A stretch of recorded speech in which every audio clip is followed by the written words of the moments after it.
Thank you, Madam Chair. Thanks for holding today's hearing. Secretary Fudge, welcome. Nice to see you in your first appearance before Congress on that side of the table. It has a different perspective.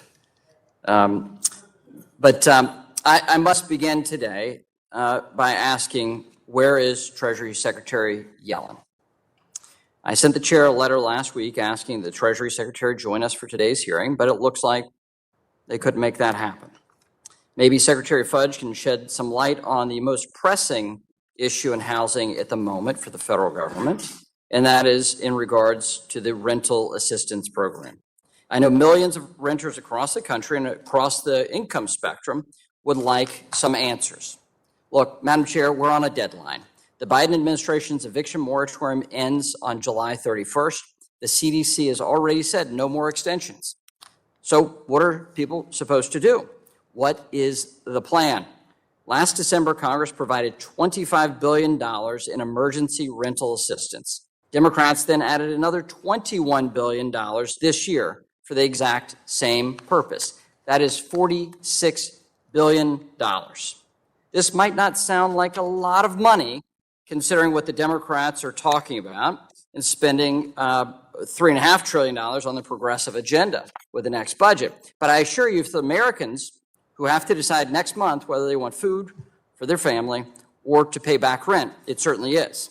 This money was specifically intended to retire old rent debts and end the threat of eviction for millions who fell behind during the pandemic. So where is that money and who is it helping? The silence is deafening. The Washington Post reported over the weekend that little more than $1 billion has made it out the door. And I'll remind my colleagues again, we've allocated $46 billion to help with this rental problem. Republicans on this committee have put forward a solution, the Renter Protection Act. This bill would end the Biden administration's mismanagement of the emergency rental assistance and get the money out the door now. Last week, I called for the committee to consider this bill, but the chair hasn't scheduled it or anything like it for a markup.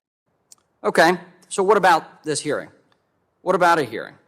We are days away from a preventable problem, and instead of figuring out how to keep families in their homes, we're going to get an update from HUD on all the other stuff on a forward-looking basis that they're working on.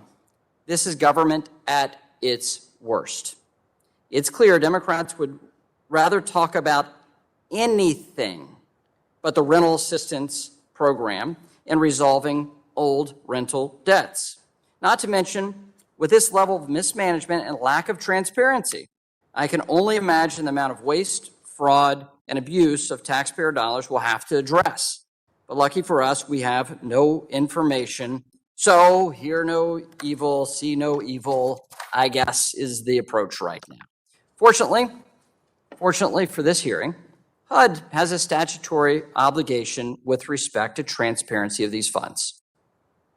The original emergency rental assistance law requires that the Treasury Department, quote, in consultation with the Secretary of Housing and Urban Development, who we have before us today,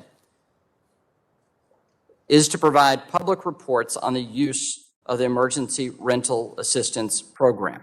So while I would prefer to ask these questions to Secretary Yellen because they are supposed to be in the driver's seat of Treasury, Madam Secretary, I'll direct them to you.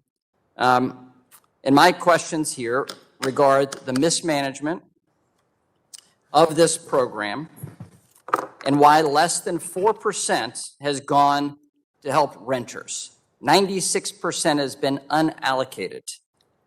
So where is the Treasury Secretary? I'll ask that again. I look forward to the questions.